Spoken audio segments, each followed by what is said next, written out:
ma lambaay yaa ngi lambaay birandu baa ngi ci mbul maa jooja degen ma ca ngoonan lu rëy la maa jara bak ñoo jara falal ñoo jor sax yu takk ñoo jara way te ñoo dim waagu ñaay gisal waaw auzu billahi mina sheytaan rajim bismillahi rahmaani rahim salaamaaleykum wa rahmatullah ñu ngi nuyu journaliste yëpp ku ci ne sa tur ak sa sant di nuyu ñu fi teew ñëpp nuyu tamit ñu ñuy seetaan ci télé bi waaw di souhaiter ñëpp bonne heureuse année 2019 puisque 2022 du moins parce que boobu ba léegi jotaay bu yaatoo bi amuñu ko xam nga di profiter di souhaiter àdduna yëpp bonne heureuse année 2022 di ñaan at bi ñu dugg yàlla nekk at bu dàkk ci at yi yàlla génnal ñu fi mbas bi Sénégal yàlla def fi jàmm di ñaanal tamit Lions yi kan bi ñu dem yàlla jox leen ndam bi ñu indi ko fi di nuyu Sénégal di nuyu monde entier. Modou première laaj bi mooy sa diggante ak Ama Baldé coow li bëri na fitna bi bëri na jàpp nañu ñaari yoon face à face bi mu avorté nit ñi dem nañu sax bay douter ci combat bi dina am ak du am alors loolu yëpp tey la ñu bëgg nga dellusiwaat ci pour ñu dellusiwaat xel yi d'abord mais pour confirmer nit ñi que Modou Lo Ama Baldé bu jàmm rek amee dinañu sëgg le 13 mars. waaw waaw El Hadj Malick Modou moo yëkkati gën a jege tuuti waaw gën a yëkkati kàddu bi aussi allo waaw El Hadj Malick defe naa wax nga lépp ci sa introduction bi tey ñun bu ñu teewee fii nii lig lu mu woote muy jàmm te képp kuy nit jàmm war na la yitteel ay sax amu fi trop mais dafa am lu ñuy gis ci làmb ji waxuma rek làmb ji mais partout ci jeunesse su Sénégal temps yi muy violence dafa bari trop ba tax na li nga wax jàpp nañ fi ñaari yoon ñu war a jàkkaarloo ay fitna wala yooyu tax na ba tax amul looloo war a tey woote bi incha allah ñu toog wax làmb ji moom comme li nga wax rek dina am ak du am moom kenn waxatu ko am incha allah bu yàlla defee jàmm rek dina am mais di wax rek mbër yi tamit dañ ci am responsabilité bu mag a mag muy ci seen kàddu parce que nit ki du lu la neex wala fu la neex rek nga koy waxee parce que tamit am na li nga xam ni dafay yee xale yi ci violation ba tax na nañuy xoolaat suñu communication bu baax a baax lu ñuy waxee ak askan bi mais di waxaat jeunesse Sénégal rek Sénégal jeunes yi lañ yaakaar suba pour ñu yor ko mais tey jeunes yi bu ñu yoree yenn comportement yi du ñu neex a xàmmee wala sax kuy dund fii Sénégal sa xel mën naa bañ a dal parce que li may wax du ci làmb ji fépp la bépp boor ci Sénégal muy football bi muy politique bi muy leneen ak leneen violence da cee bari trop te violence amul lu muy defar buñ nee Sénégal ne pays de la teranga bi suñ biir la war a njëkkee mais pas ñu nekk di yee ay fitna ay histoire yi nga xam ni amul benn sens jëmewul fenn dëkk bi xam nga di waxaat jeunesse bi rek ñu bàyyi xel ci loolu puisque réew mi seen loxo la war a mujjee nañu xoolaat seen comportement bu baax a baax supporter mbër wala supporter ku mën a doon taxul ngay ñëw di xeex wala di sànni ay xeer wala non sport dafa war a boole mais warul tàggale loolu la. combat bu nekk am nga ko fi tàkkusaan bu nekk am nga ko fi mais tension bi ñu sentir ci combat bi dafa mel ni dafa jéggi dayoo. lan moo waral lu ni mel alors que yow daje nga fekk ku ne yàgg Balla Gaye métti woon na lool te fu mu mujj bëree mu jeex tey yéen a ngi nii dinaa la ndoo ataaya ak a bokk benn bool di ci laaj. mais damay wax tension bi est-ce que ñu jël combat bi benn côté bi est-ce que ñoom affaire bi diisul si ñoom ba ñu jëlee ko violence quoi parce que man comme li nga wax bis bu nekk am naa ko mënuñu am bis bu ñu dépassé xam nga lépp dañ ciy dugg nuñ ci war a duggee dem jéem a defar mais. su ma juumul ne est-ce que jëluñu lu leen ëpp doole ba tax ñu bëgg ko kii ak violence. da nga jàpp ni fitna bi am yëpp beneen camp bi la du sa camp. ah non du sa camp amoo ci responsabilité. ñun keroog li am rek ñun bu ñu am na noo xam ne bu ñu defoon comme ñoom tey mën na toll fi nga xam ne tey dañ koy nettali leneen lay doon mais xam nga bañ yooyu yëpp moo tax xam nga ñu def yëfu mag tourné ndànk dem ñibbi. jërëjëf loolu moo doon proto introductif yi waaw. bëggoon naa ko laaj parce que boo xoolee. jëlal. boo xoolee signature contrat yi ñu woote yëpp mooy bi ñu woote woon Sen TV ak bi ñu woote woon Arena lu ci ëpp Ama Baldé mooy jiitu si moom daal mooy njëkk ñëw mais dañu gis ne Modou Lo moom mooy mujj ñëw lu ci ëpp coow li moom rek lay mujj quoi. waaw parce que xam nga ay signature yëpp dafa am convocation bu njëkk bi bu ñuy dem boobu maa ngi jokkoo ak ñi ma war a jokkal muy lig ñu ngi toll fu ñu toll foofu benn dafa amoon coow avant ñun ñëw sax départ suñu kër amoon na coow ma ñëw ba taxaw côté boobu woo saa yi ñu ne ñu xaaral tuuti ñu régler problème bi mais suñu côté amul woon benn problème bi foofu la nekkoon ñi fa nekkoon ak force de l'ordre bi xam nga ñun ñu ñëw ñu mujj a dem affaire xat ñu mujj a ñibbi keroog tamit noonu la demee ñun indiwuñu benn violence dañu def suñu escorte ñëw avancé ñëw ba jegee saat jékki-jékki gis ay xeer lu jóge fu nekk xam nga ñu def yëfu mag tourné ñibbi mais amul benn violence boo xam ne suñu côté la jógee comme ni ma la wax bis bu nekk am nañ ko ci làmb bis du ñu dépassé bañ def naka su dul noonu bu dul loolu tamit tey fu ñu yàlla teg ci làmb dañu war di defar rek dañu war a gis li nga xam ne luy ñaaw la ñu jéem ci wax wala jëf ci ba mu teggeeku mais nag du ñu indi lenn li nga xam ne violence la muy ci wax muy ci jëf. alors mais keroog bi muy ñëw. waaw mën nañ après ñu jox suñu gars yi waaw parce que Luc il faut mu sànni ñaari kàddu Luc c'est pas la première fois ngay tëgg événement muy am genre détails yi quoi ñu ngi fàttaliku ca Mbour la fa xewoon Radisson la fa xewoon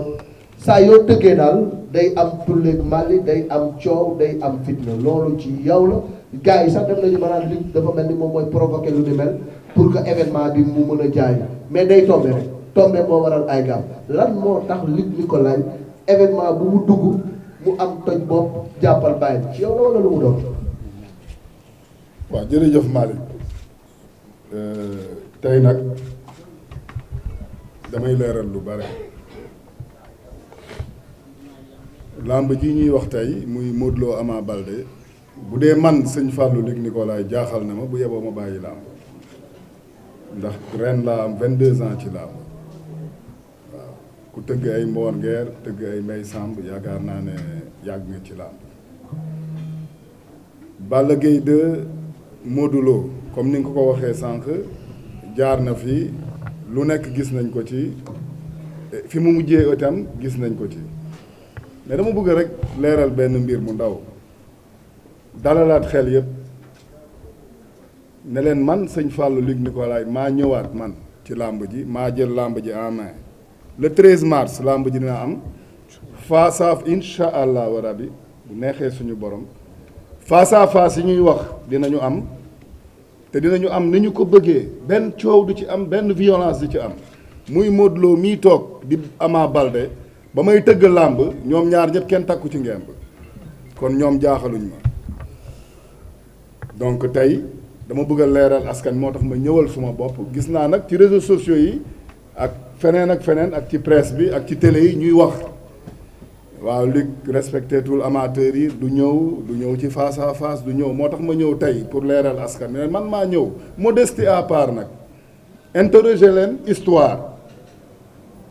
lamb yu mag yépp yi fi am ngeen interroger histoire ne kan moo ko tëgg ngeen laajte ba xam lépp lamb yu mag yi fi ne laa lay wax kooku suñu borom moo ko dogal du ci man ku yaakaar na ci man la yaa ngi juum yàlla moo ko jaarale suma loxo di wax ne nag bare na tey coow li bare na nii mu am ay ñuy tëgg làmb di wax mais ñu ci bare samay face à face kii mu ngi nii toog Malick Thiandoum fekkee na lu bare samay face à face sax dañ ma doon ñaan pour ñëw seetaan ko di ma ñaan di ma laaj nan la ñuy defee événement dama bëgg ñu dalalaat xel yi wàcce tension bi fii làmb rek la mënul paase làmb te li ma leen wax ñëw naa face à face dina am maa koy diriger du keneen nag maa koy diriger te dina am te du yàgg dara dinañu toog moom dina toog Ama dina toog dinañu wax te dinañu bëre làmb ji barke Cheikh Ahmadou Bamba Khadimou Rassoul loolu leer na am na ñu jot a bindu pour samp seen laaj ñu ubbi une première liste de 7 personnes su jeexee ñu ubbi une deuxième liste bu fekkee ni laaj yi jeexul après ñu yëkkati jotaay bi Yatma Fall Sen News Yatma.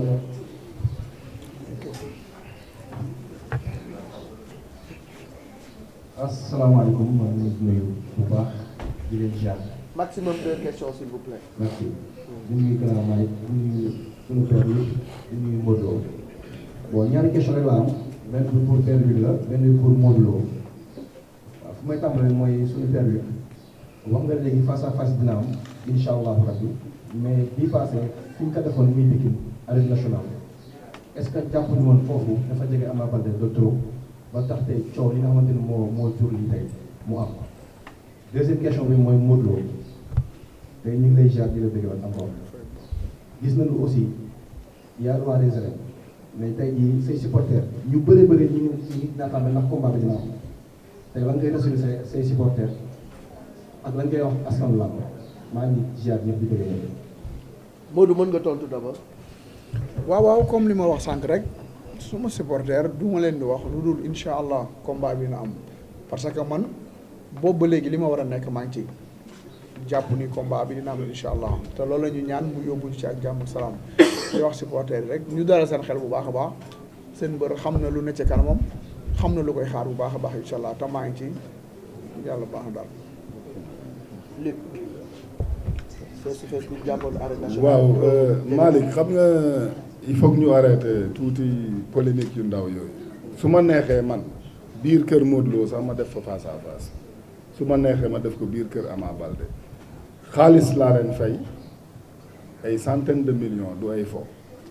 contrat laa seex ak ñoom dañ koy respecté ci nii wala ñu respecté ko ci nele wala boog la nga xamante ne loolu laa waxante ak ñoom bu jot xaalis ba jotee duñ ko jot face à face moom li ma wax dafa leer dina am du yàgg dara Modou dina toog Ama dina toog journaliste yi toog ñu wax ak askan bi jëm ci làmb ci jàmm ak salaam bëre ko ci jàmm ak salaam ndam li képp koo xamante ne suñu borom yow la ko jagleel nga jël ko ci jàmm ak salaam te benn coow du ci am incha allah. merci Fadel Niang Dakar Buzz. jërëjëf Malick ñu ngi nuyu ñi fi teew ñëpp di félicité nit ñi ko laaj di ko encouragé di ñaan li ñu dugg yàlla dafa ko jotal ma am ñaari question benn Modou benn Luc Modou sama question mooy que ni dégg na ñeent say supporters ni économique ba xaw ko fàtte da nga xaw a féete ci wane seen académie jàmbaar ba ñu bari gisatul la ñu bëgg a xam loolu lu ko waral bi ci des mooy Luc ñu bari tam ñu ni sikki sàkk naan combat bi ndax mën na am arène nationale wala dañ koy yóbbu léegi pour cela ci loolu boo ci mënee di leeral exact fan la am. Modou tontul. waaw comme li nga wax jàmbaar wrestling Rock énergie parcelle mbooloo yëpp écrit yu nekk parcelle man benn laa ko def parce que tey su ma amee combat ñoom ñëpp dañuy bàyyi seen écrit ñëw nekk sama côté mel ne ku nekk Rock énergie te papa moo amoon combat bu jàpp ñun ñëpp ñu koy pare loolu moo taxoon ñun ñu dem foofu di ko jàppale mais Rock énergie la ñu nekk toujours incha allah fa la ñuy nekk bay bàyyi bëre bu soobee yàlla. contact yi yaa ngi koy def ak waa Rock énergie wala eggagoo ci level boobu parce que dafa mel ni nee nañu da nga làqatu Lac Rose rek parcelle gisatu la. non man chaque jour que jëfee man maa ngi parcelle fa laay ñëw di entraîner quoi ñoo ngi daal xam nga ci liggéey bi lu ñu yaakaar moo ñuy may dam ñoo ngi ci incha allah lépp étape par étape la bu ñu tolloo ci étape incha allah bu ñu war a demat feneen rek dañuy def loolu incha allah. léegi mu ne il y a des doutes arène nationale attan na combat bi wala attanu ko wóor na ñu def ko fa wala wóorul ndax yaakaar ni ñu ubbi Léopold Senghor solution la maa nga yóbbu ko feneen. waaw Malick man de su ma gis-gis rek laay wax mënuma nag nekk ci xelu keneen mais man li ma jàpp mooy combat bi mënuñu ko bëri arène nationale parce que keroog gis nañu billets yi je pense 5000 francs dañ ko jaayee billet amateur te gis nga amateur yi kaas te bu ñuy kaas aussi peut-être ci benn côté wax nañu dëgg parce que publicu làmb xëy na doole yi yemuñu bien que damay gis ay artistes yu jógee étranger ñu mel ni ay daju ay ñeneen ak ñeneen bu ñu nee billet 10 000 francs billet 25000 VIP 100000 kenn du wax dara alors que li ñuy fay mbër yi sax fayuñu ko ñooñu donc tey je pense que bu dee làmb nit néegu ci joxe 5000 francs ci mbër yooyu fay ay 150 160 millions je pense que war nañu xoolaat mbir mi il faut nit ñi xam aussi dañu bëgg mais arène nationale li wóor ba wóor mooy man xam naa ne combat bu xaju fa mbër mii toog xam na ne xaju fa ndax Modou mii leer na ko ne supporter am kase feesal nañu arène nationale moom mii wóor na ko ci combat bi bu caaxaan passé dëgg des Ama moom itam ay supporter am feesal nañu arène nationale léegi nag ñun moom amuñu décision bu ñu ciy jël li ñu mun mooy def suñu liggéey bu dee arène nationale moo fi sës itam ñëpp na leen leer ne billet yi moom du yomb waaw billet yi moom du yomb moom waaw donc loolu daal moom moo ci nekk mais ñu doon suñu sago ñu ngi ñaan état du Sénégal ndax aussi jeunesse am rek la am population am rek la am ñu leen di ñaan solennellement ñu def exception bil ñu Léopold Sédar Senghor ñu bëre fa combat bi pour mu doon fête ci ñëpp ñoo xamante ne xëy na duñu mun na dem stade ñëpp doon fête ci ñoom affaire bi doon vraiment loo xamante ne ku ne dina ci gis sa bopp. voilà loolu daal la ñuy ñaan incha allah. Baye Djili Wassare. salaamaaleykum maa ngi nuyu ñëpp nekk sa tur ak sant Modou sëñ Fallou Luc Nicolaï am benn question rek pour sëñ Fallou Luc Nicolaï ak Modou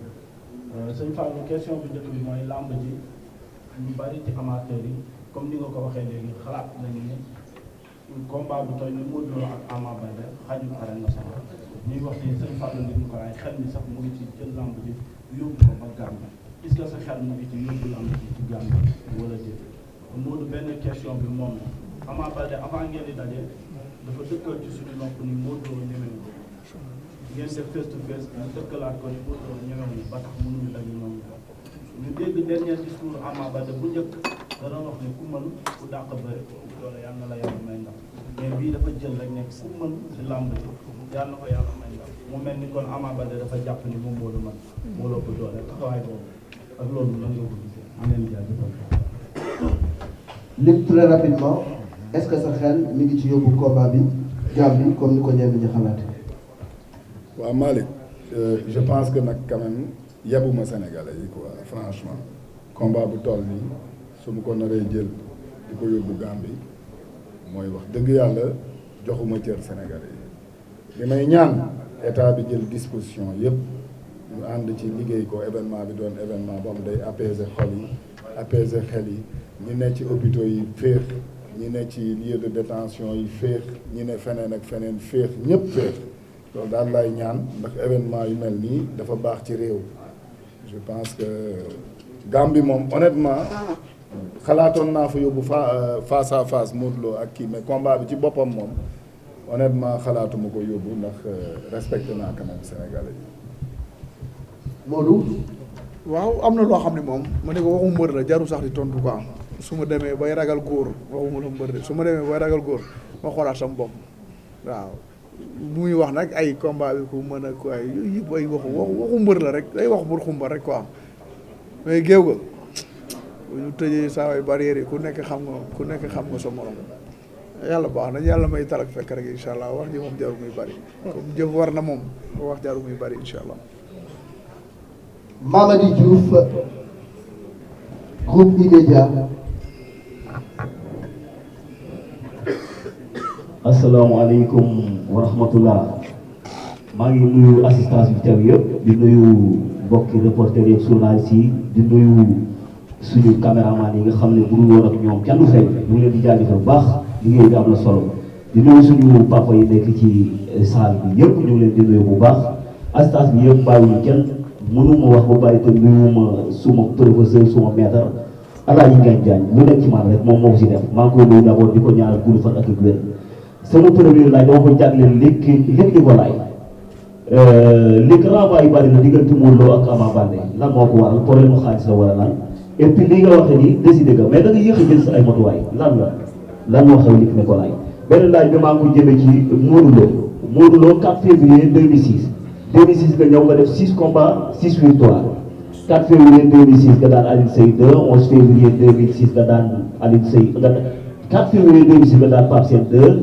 11 février 2006 nga daan ki nga xamante ne mooy Alioune Seye numéro 2 ak ñeneen ñi ci topp ñoom Bouba Diop 2 avril 2006 nga def 6 combats 6 victoires sa adversaire ñëw 9 novembre 2008 ci làmbu dem ba dab la ci làmbu nga mu mel ni da ngeen a am lu ngeen jàppalante yéen ñaar sa diggante ak ki nga xamante ne mooy Ama Baldé Modou Lo buy wax bariwul lu muy jaar ci turu Ama Baldé trop lan moo waral loolu bu mu mënee ñëw ci wàllu galaaj alaaj Malick Thiandoum wàllu galaaj est-ce que du posé tuuti du xaw a naqari combat bi tuuti quoi parce que keroog gis nañu ne Ama Baldé am na lu mu yoroon pour laalal ko Modou Lo mais dafa mel ni merci beaucoup gars yi ñu yem ci ñaari laaj rek te mu gën a précis Luc gars yi nee nañu pousse-poussat bi dafa mel ni jekkoo yoroo. waaw Malick c'est vrai maa ngi koy remercier bu baax di wax ne nag professeur am yaakaar naa li mu jàngal élève am des na tuuti waaw parce que renvoi amul ci combat bi benn renvoi moo ci am musuñu renvoyer combat bi benn renvoi moo ci am te Covid moo ko indi bu dul woon Covid bi dañuy tëgg làmb ji musuñu renvoyer ko wax ma benn renvoi bu dul renvoi bi amul. 25 décembre mooy benn renvoi bi amul beneen de si Covid la woon Covid moo fi jaar. Covid la loolu du info. voilà ok ñaareel ba affaire xaalis la waa d'accord maa ngi ñaan ñu defal ma téléthon ndax ma amaat xaalis mën a tëgg làmb Luc bon affaire téléthon kenn waxu ko. ah déet comme yoratuma keñ nañ ma il y a defal un téléthon budget waaw il y a un budget prévisionnel pour ce combat budget boobu ndax boucler nga ko say partenaires fan la ñu toll ak yow ci budget bi ak montage financier bi ba lii yëpp mën a àddu parce que li nga fay bëri bari na. waaw am na question yoo xamante ne du neex a tontu parce que ci niñ ko laaj dafa yomb quoi CNG ñu ngi fi maa ngi en direct président Bira ngi may dégg Ndiame ngi may dégg combat bi ma régularisé joxe reliquat yi Modou Lo gi nii di ma bàyyi ma fen ëpp na 6 mois amul benn mbër bu ma deseel 1 franc mu ngi nii toog yorelu ma kenn dërëm ñoom ñoo ma yorel man yorewuma la. le budget prévisionnel. non may ma ñëw parce que danga ma laaj ma continuer question bi ma laaj dafa am loo xamante ne lii may wax duñ ci gàn ñun dañ ko xam dañuy def ay montage li moo tax ma tontu ko rek comme xam nga nit bu la tontoo yenn question yi nga tontu ko rek question bu terre à terre da nga koy tontu terre question réponse bu terre à terre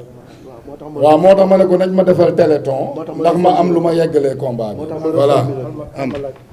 loolu moo tax ma reformuler Alaaji Malick waaw am na benn laaj bu ma bëgg a laaj Serigne Fallou Luc Nicolaï allez-y ah parce que dañu xool lamb ji dafa nekk facteur de développement ñu gis tamit lamb ji li muy def ci stade yi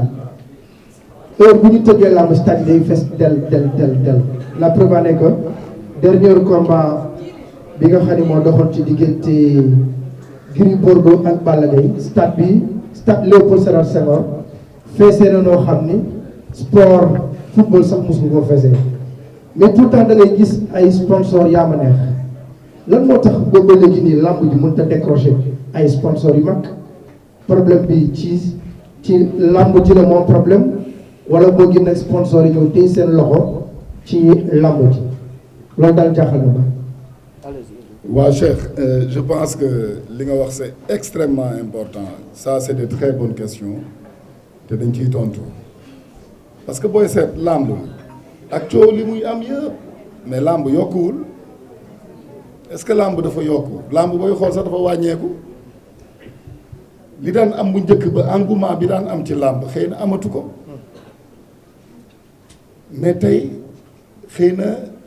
am na loo xam duñ ci mën a sore ndax ñun ñëpp ay sénégalais lañu te dañu bokk réew mi mais am na ay lobby aussi yoo xamante ne tey làmb arrangé wu leen nañu waxante dëgg donc ils sont obligés fustiger làmb pour mën a ñoom récupérer sponsor yooyu fii nañu waxante dëgg Sénégal la ñu ne amuñu lu ñuy nëbbante te ñun nag bu ñu demee ba mën a jàkkaarloo caméra yi te duñ leen wax dëgg ah bu yeboo ñu toog suñu kër waaw ndax lu ne def nañ ko ci làmb ji sponsor bu ne indi nañ ko façon cachet bu ne jox nañ ko mbër donc tey mais nag maa ngi lay bëgg a ragal Cheikh xanaa dafa am loo yëg am na sponsor bu mag boo xam dina dugg ci biir làmb ji diggante Ama ak Modou Lo. waaw te bu soobee yàlla fii rek suba di ngeen ci am yéen ñëpp du leer koo xamante ne bu mag a mag la ci làmb bu yoroon làmb ji bu neexee suñu borom dina duggaat ci làmb am na solo. waaw loolu man maa ko wax voilà. Très bonne nouvelle.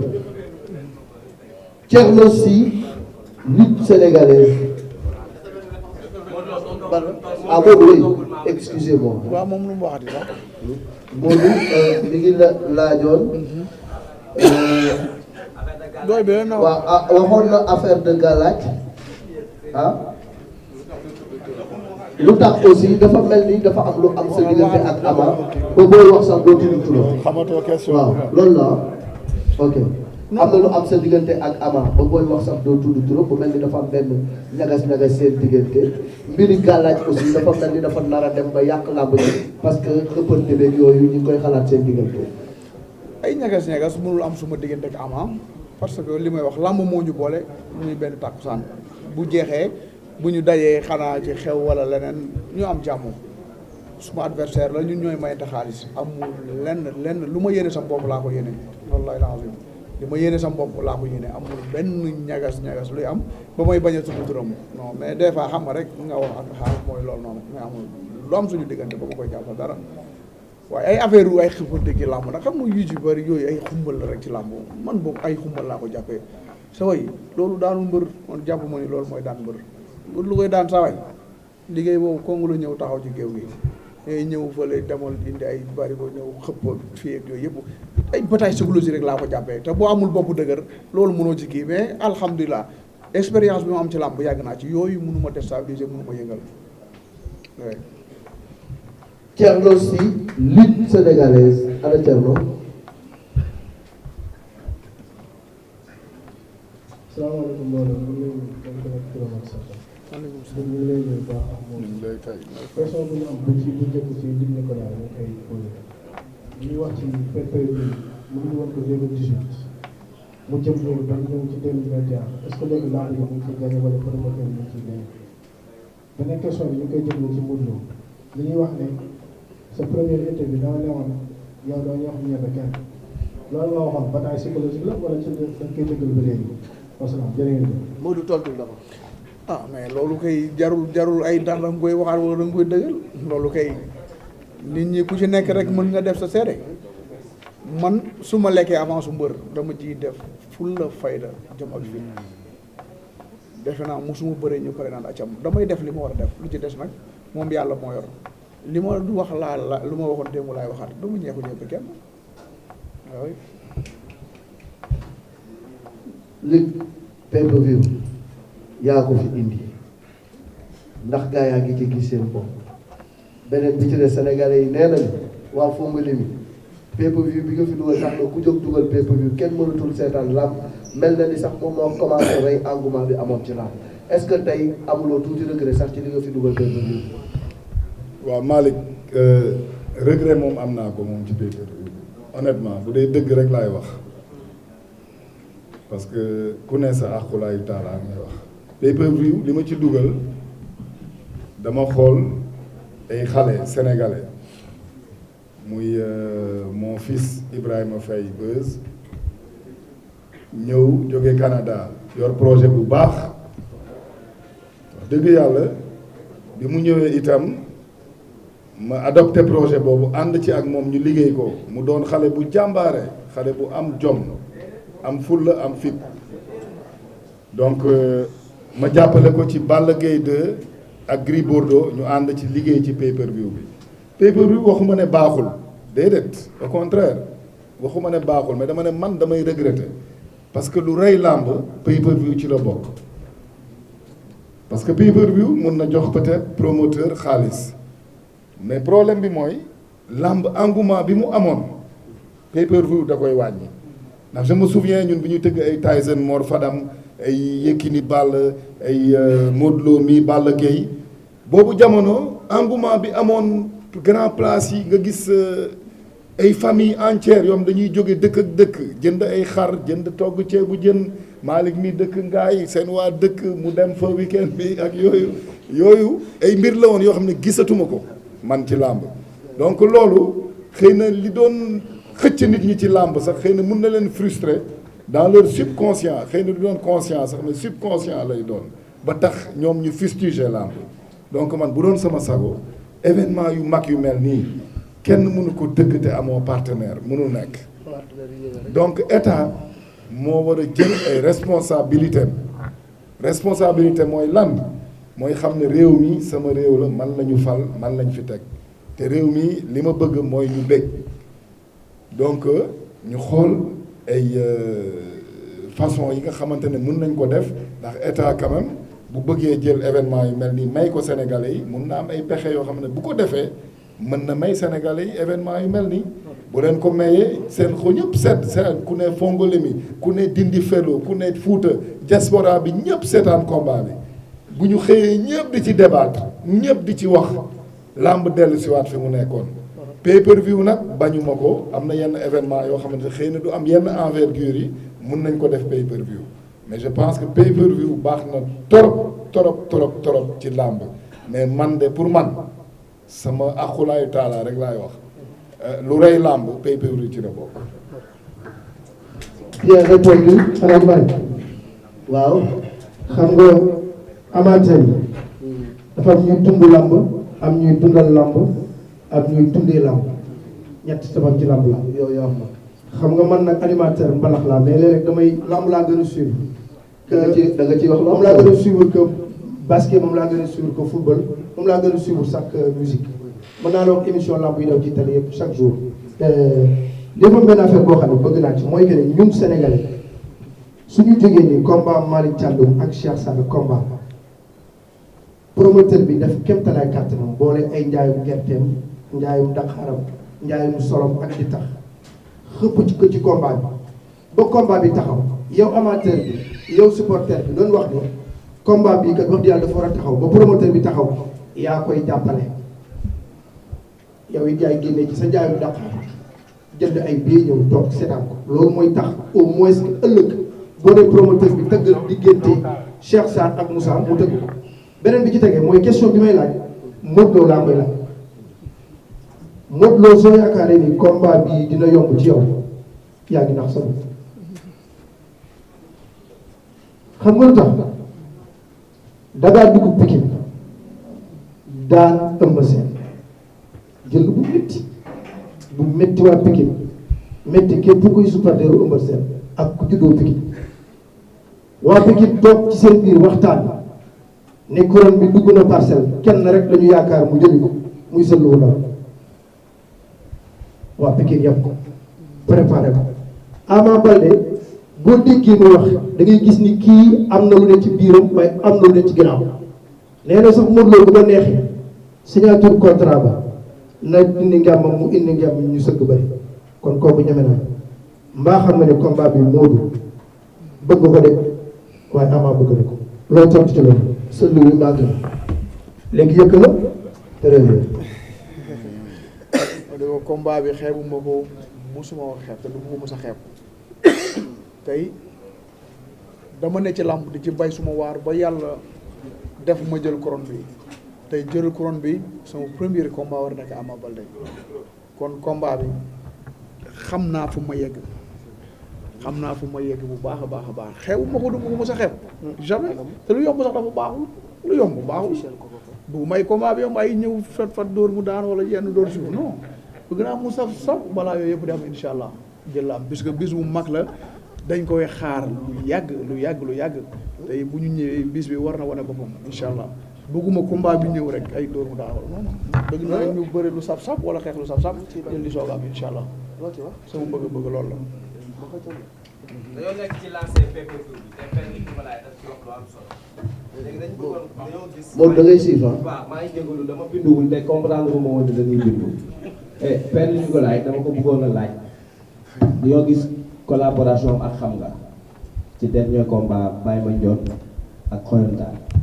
te yow yaa indi woon pay-per-view te yow yaa collaboré waat ak xam nga lan mooy expliquer collaboration boobu tey boo nee am nga regret ci pay-per-view Sénégal ci ni mu doxee léegi xam nga lan la ñuy xaar ci sa diggante ak moom ci combat Modou Lo ak Eumeu Sène seen collaboration fan la yem bu dee partenaire Modou Lo Ama Baldé bu dee partenaire dafa am bu fekkente ne partenaire dafa am sa collaboration moom nga koy arrêté offrir Sénégalais yi combat bi wala lan la ñuy xaar ci loolu Modou Lo dafa am expérience léegi moo tax buñ ko songee ci signature de contrat mu dellu ginnaaw voilà parce que bëri nga combat bu bari coow bu nekk te combat bu nekk signature yi li muy bari coow yaay jiitu li coow li di bari sànni nañ la xeer fu ne yaay jiitu mais keroog dañ laa sànni xeer nga dëpp lu ko waral expérience la wala qu'est-ce qu'il y a. waaw jërëjëf Modou question bi c'est très pertinent wax dëgg yàlla boo seetloo ci sama biir discours nee naa ne fustigé wu ma pay-per-view waxuma ne baaxul de lu baax ci làmb la mais man dama gëm ne lu rey làmb la sénégalais yi nag ñoo fi tax a toog ak amateurs yi ak askan bi lépp lu ma mën a def pour béggal leen incha allah dinaa ko def ndax nag Modou bare na ñoo xamante ne ci population bi la ñu bokk bugguma dugg ci détail duma ci dugg itam mais mënuñu accéder ci internet parce que fa ñu ne moo tax te ñooñu dañoo jar a xalaat c'est la majorité. ndax ci askan bi lañu bokk man bu doon sama sago télé yëpp wane ko en direct ku ne won la nga mënee nag waxuma jël signal di joxe de ku ne wane sa direct bopp won li nga mënee waaw man bu doon sama sago noonu lay demee affaire bi xumb mel ni mu meloon bu njëkk ba am engouement te yow wóor na la wóor yaa ngi may poser question mais xam nga ne loolu mooy dëgg te looloo war a am yow xam nga loolu ndax internet am na ñu bari ñoo xam ne yoruñu télé nouvelle génération donc seen téléphone rek lañ ko mën a seetaan te téléphone tuuti na tuuti boo xamante ne di ko téye pendant 4 heures de temps di ko xool nii neexul te ñaata nit ñoo ci mën a xool donc man foofu laay waxee mais dama signé contrat parce que dama jël alal bu bare def ko ci làmb ji donc foog ma wut ay pexe yoo xamante ne ñoo ma ciy génne waaye bu ma gisee pexe bu gën a neex ma jaar ci boobu loolu rek la. jërëjëf ah Modou Boy c'est vrai. waaw. mun bay sa question dégg naa ko mais àdduna ku nekk màgg ngay ñaan ku nekk màgg ngay ñaan ci lépp nag ah màgg du yeel yu gudd rek wala boobu rëy loolu bu màgg yàlla dogal na ci làmb comme li nga wax jafe-jafe yi bëri na dem nañ am nañ daal taxusaan bu nekk signature bu nekk xam la keroog comme li nga wax am na benn essence sax yi nga xam ni dënn yi tàngoon na naroon nañu affronter mais comme ni nga wax ku defarul rek yaa yàq te tey bu ñu defoon comme lu ñuy def kon li may wax heure bii leneen la ñuy wax te dañu toll ci làmb fi nga xam ni lu defar rek la ñu war a def luy defar rek la ñu war a def bu ñu gisee lu yàq sax ñu teggi ko loolu moo tax keroog ba loolu amee xam nga dem nañ taxaw hésité mais après ñu ne dem ñun ñibbi quoi sinon xam nga da nga fiy gaañ wala ñu gaañ la amul benn sens loolu moo taxal ñu dëpp keroog. Je vais tordre le cou à l'autre jox jigéen bi ñu laaj Makan Sénégal 24.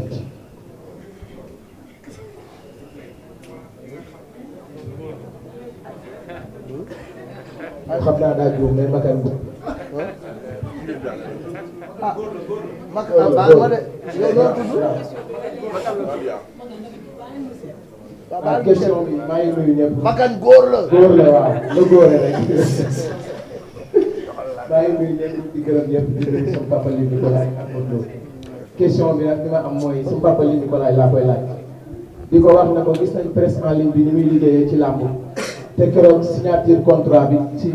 signature contrat bi diggante Modou Lo ak Baye Mandione dañ ne 5 heures ñu gis ne da nga signé ak benn partenaire te presse en ligne bi bokk na ci li muy jaay combat Modou Lo ak Ama Baldé question beneen bi tamit bi may amaat Sénégalais yi ñoom ñooy wax ñu ne Luc Nicolaï ak Modou Lo ñoo bokk dëgg combat Ama Baldé ak Modou Lo jërëjëf.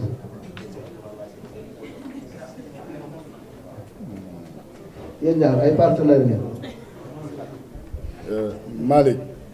dafa wax waxu presse en ligne bi tey ku nekk xam na sama diggante ak ñoom yaakaar naa ne amul benn événement boo xamante ne mus naa leen ko tere mais nag dafa am loo xamante dañ ko war a réguler aussi loo xamante ne dañ ciy toog waxtaan ci parce que ñoom ni ñuy defee promotion événement bi ñoom noonu la ñuy amee ay vues seen liggéey ñuy soxla événement bi donc loolu dinañu xool ki nga xamante ne mooy seen responsable moral ñu toog ñu waxtaan ci wala ñoom ñëpp su leen neexee parce que loolu sax décidé woon naa ko benn moment woo leen ñoom ñëpp ñu toog waxtaan xool nan la ñuy liggéeyee ci combat bi maxu mu ngi nii xam na ne waxtaanoon nañ ci maxu mon ami bi nga xam ne moo nañ ci Luc Nicolaï ko donc am na lu ñu ci waxtaanoon parce que moom mooy gérer lépp luy digital donc biñ ci waxtaanee aussi am na lu ñu ci tëraloon mais loolu yëpp dina ñëw incha allah dalal leen seen xel lépp lu ñu mën pour ngeen mën ci liggéey ba gis ci seen bopp dinañ ko def parce que ñoo bokk réew mi te waruñu xañante dara mais lépp dans la mesure du possible ak li nga xamante ne kenn du gaañ moromam loolu dinañ ko def incha allah beneen question bi Malick. mu ne ndax yaag Modou Lo mii da ngeen a teg dil. mu ngi nii. waaw Modou Lo mu ngi nii. yéen a ànd di tëgg làmb ji. dama ne am na ñuy wax ni sax yow mu li dana joxu la dara da ngeen a kii collaborer. la leer non mais xam nga affaire yi moom bu amee ku ne di nga wax sa xalaat rek man mii bëri nekk acteur moom defe naa tal naa leen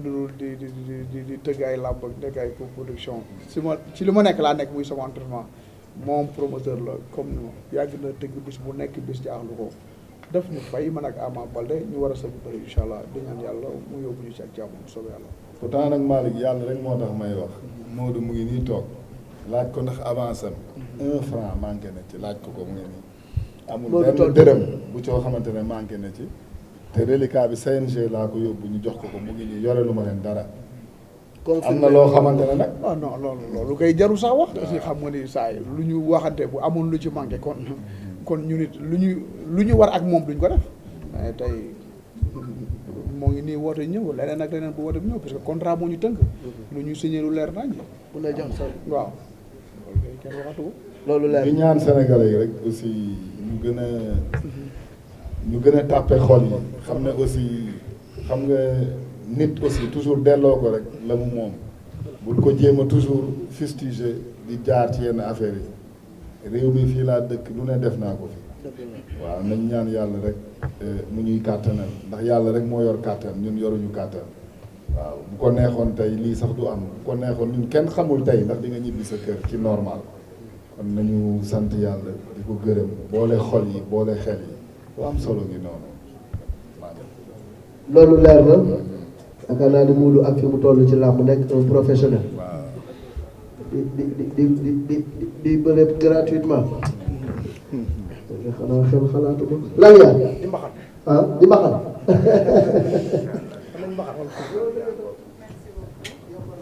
salaamaaleykum maa ngi nuyu mbooloo bi yëpp. ban organe la. Sénégal 7. ok di nuyu Pape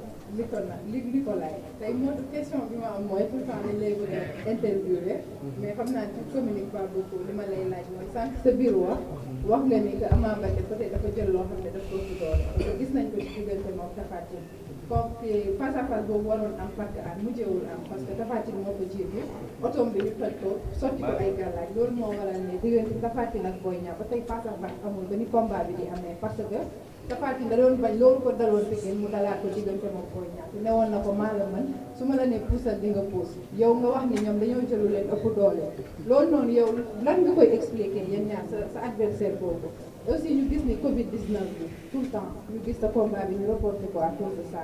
yan dédommage ngeen si am ak beneen question promoteur bi la ci Covid 19 waaw beneen question bi ci Covid 19 bi la promoteur bi Luc Nicolaï ñu gis ni amoon nañ ay promoteurs yu ñu woowoon dédommage est-ce que moom ci la bokkoon ne aussi lan moo tax Covid bi boobu ba tey dégguñu ko ñu xam ne metti na ngay reporter sa combat ci ay millions yu bëree bëri loolu lañ koy masaw di ko laaj moom Covid bi lan la def ci moom.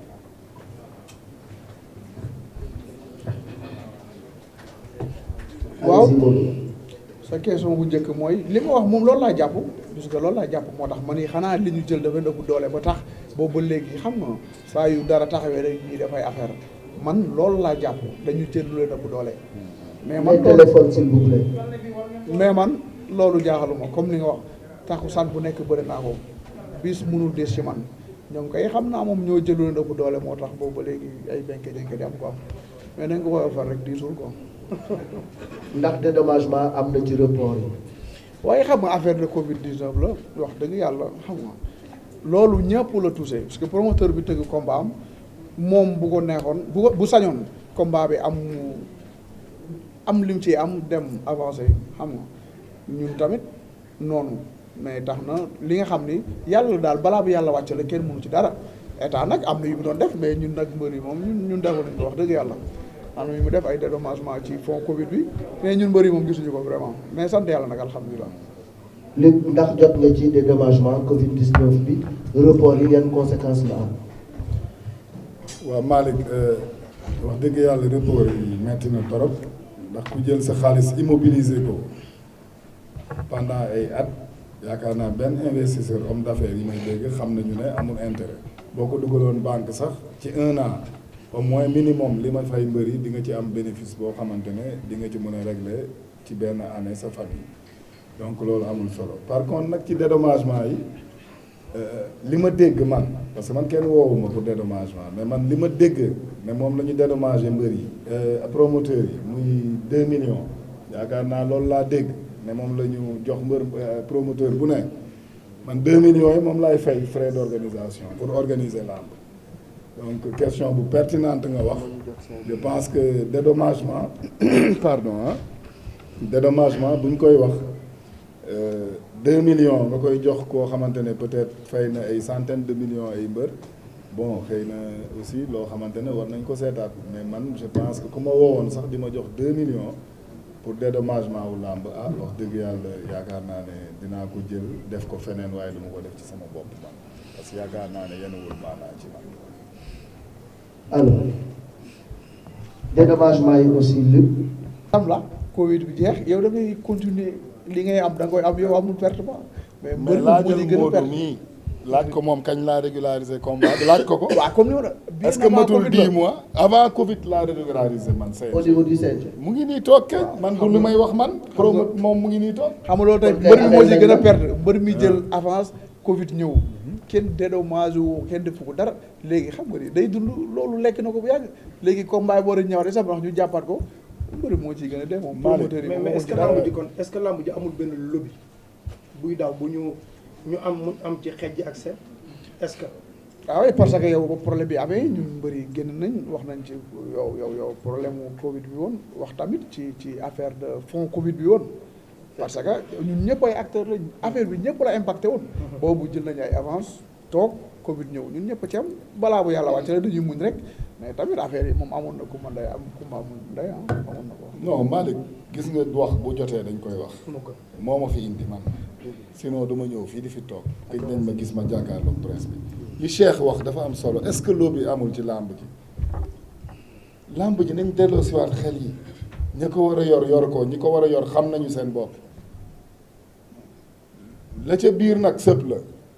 la ko bënn nga ca biir kenn xamu ko waaye nag la ca ne man dinaa ko wax mais wax dafa jotagul ndax wax dafa jooy ñu ne ko looy jooy mu ne danga ma wax te wax jotagul mu jooyaat ñu ne ko looy jooy mu ne ko danga ma wax foo ma warta waxee moo tax duma ci waxagum mais am na lobby mais lan moo ñu mën a jaaxal fii ci làmb ji Malick yow Malick Thiandoum mii toog je te prends à témoin fu ne ànd nañ ko ci Sénégal Tamba Saint-Louis fu ne def nañ fa làmb événement bu dul événement jinne def nañ ko donc tey li ci làmb ji xam naa mais affaire lobby yi ay détails li moo di wax sànq dafa am solo ay ñëw yor sa ay barigo di suul ci la affaire bi du foofu si suñu borom doo nga fi ne wa inna lil muttaqina mafasan moo fi ne suñu borom kase moo fi ne leneen new sa état bi ko xaw a wàññi da ngeen métier wala da ngaa xam ne combat bi am na lu des ngay xeex gars yi dañoo gis ne taay bi dafa xaw a wàññi merci beaucoup. Modou bismillah. non man taay fin la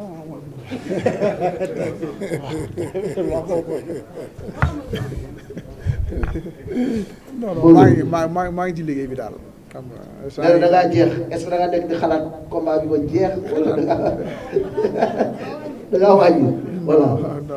maa ngi ci liggéey bi ma war a nekk daal di liggéey vraiment yokkuma wàññiwuma maa ngi ci diggante bi ma nekkoon rek waaw loolu amaat ci kanam rek incha allah. sëñ Fallou. kilifa bu mag. waaw mais booy xool nag Luc Nicolaï Enco moom baaxoowul képp ku ma tuddee rek comme tu dis ay Abbé Diamakhoune ay Kumba Gawlo suma xarit ñooñu laay tuddee exclure ñu aussi làmb ji ñu jox ko nit koo xamante ne mérité na ko ndax liggéeyam bi mu liggéey ci biir réew mi mais wax dëgg yàlla fii ñuy wax ak yow moom amul kenn koo xam ne tànnagum nañ ko pour bés boobu. waaw sa question d'abord communication mu ngi am suñu diggante ak suñu fans club parce que ñu ngi def ay réunion ñu ngi am ay groupe ci WhatsApp yi moo tax ñu ngi waxtaan bu baax a baax te yii nii ñuy wax toog nañ fu nekk di ko wax mais day des rek làbbali fas moom taxul loo ko làbb rek doyul quoi di wax ñun mbër yi dañ ci am responsabilité yu mag a mag muy di gën a wax ak supporters yi di leen ñaax rek quoi mais ñoo ngi ci moom tout le temps. waaw pourquoi pas sensibilisation ma ne ko pourquoi pas incha allah. bu ci bu laajee tamit ñu def ko incha allah. waaw Lamine question bi dafa mel ni sànq sax tontu naa ko waxuma ne ba léegi pay-per-view baaxul ci làmb déedéet waxuma loolu de dafa mel ni dégguloo li ma wax boo dégluwaatee peut-être li ma wax sànq di nga comprendre dama ne pay-per-view li yàq làmb ci la bokk engouement bi làmb amoon pay-per-view baax na ci làmb parce que nit ñaa ngi ciy gis seen bopp mais baaxul ci benn côté lu la wax dafa laaj dégg-dégg baaxul ci benn côté mooy am na ñoo xamante ne ñu bare mënuñu accéder ci pay-per-view donc engouement bi làmb amoon bu njëkk ba xëy na tey booy xool moo tax tey am na mag yu bare ay classe Malick Thiandoum yi xëy na léegi sax nit wax na ne la Malick Thiandoum làmb da koo dépassé da nga koy dégg léeg-léeg Malick Thiandoum làmb dépassé na ko Bécaye Mbaye làmb dépassé na ko parce que xale yi ci réseaux sociaux yi la ñuy ne réseaux sociaux yi la ñuy ne man côté boobu laay waxee waxuma ne baaxul parce que fii may wax ak yow yaa ngi wax xëy na juumoo yow yaa ngi juum Lamine man Ibrahima sama doom la ban juumoo moo am sama digganteeg Buzz Pro ñàkk déggoo ban ñàkk déggoo moo ci am amul benn ñàkk déggoo question réponse waaw loolu rek la Lamine yéen xam nga ne yéen ñëpp wax dëgg yàlla samay loxo ngeen jaar bu dee yàlla dëgg rek la bëgg samay loxo ngeen jaar Lutte TV ba egsi tey fi ngeen egsi bu dee yàlla dëgg rek la bëgg donc Ibrahima tey li ma koy ñaanal yàlla man naa ci jiitu lépp lu ma ko ñaanal rek yàlla naa ci jiitu man waxeewuma fi ngeen di waxee man waxuma côté boobu dama bëgg a wax ne làmb pour mu dellu siwaat mun nañ def pay-per-view def ko diaspora téye Sénégal brouillé diaspora ba nga xamante ne ñoom dañuy fay mais Sénégal ñu may leen ko parce que ñi ne ginnaaw loolu mooy dooleelaat làmb ba mu eggaat fi mu eggoon mais waxuma ne damay bàyyi pay-per-view de déedéet làmb bii di ñëw sax xanaa moo Buzz mën na ko def làmb bii di ñëw nii waxuma ne baaxul mais fi may wax mooy day wàññi doole làmb foofu rek laay waxee. déedéet dootu ko jar bu boobaa nag diaspora bi nga xamante ne ñoom am nañu yaakaar ne xëy na tey ñoom am nañu moyen bu ñu jëndee làmb ñoom ñu jënd ko mais biir Sénégal parce que foofu connexion xam nga ne ku ne bitim réew connexion jaaxalu la muy France di feneen ak feneen mais tey fi nga xamante ne tey boo demee yenn coin reculé yi même bu fa connexion amee xëy na amuñu moyen tey jënd paas 5000 francs pour seetaan 5000 francs nañu waxante dëgg ah am na ñoo xamante ne duñ ko yor di ko jël waxuma ne yoruñu ko mais duñ ko jël di ko def ci paas donc ñooñu tey nañ leen xalaat am na ñoo xamante ne tey fa ñu ne internet accédé wu fa loolu foofu laay waxee Lamine. c'est la majorité. foofu rek laay waxewuma feneen mais làmb ji exclure ma ci pay-per-view de liggéey ak Buzz sax exclure ma ko déedéet mais problème bi mooy fi may waxee mooy engouement làmb bi ñu soxla woon am na loo xamante ne pay-per-view téye na ko ci wàññi na ko bu baax te dama koy dégg ci journal yu bare ba ci jamaïcain ma lay taxaw keroog mu ma koy wax na ma yéen mag yi làmb da leen a weesu bokkatuñu voilà mu ngi noonu bare na dëkk yu wax ne bokkatuñu ci làmb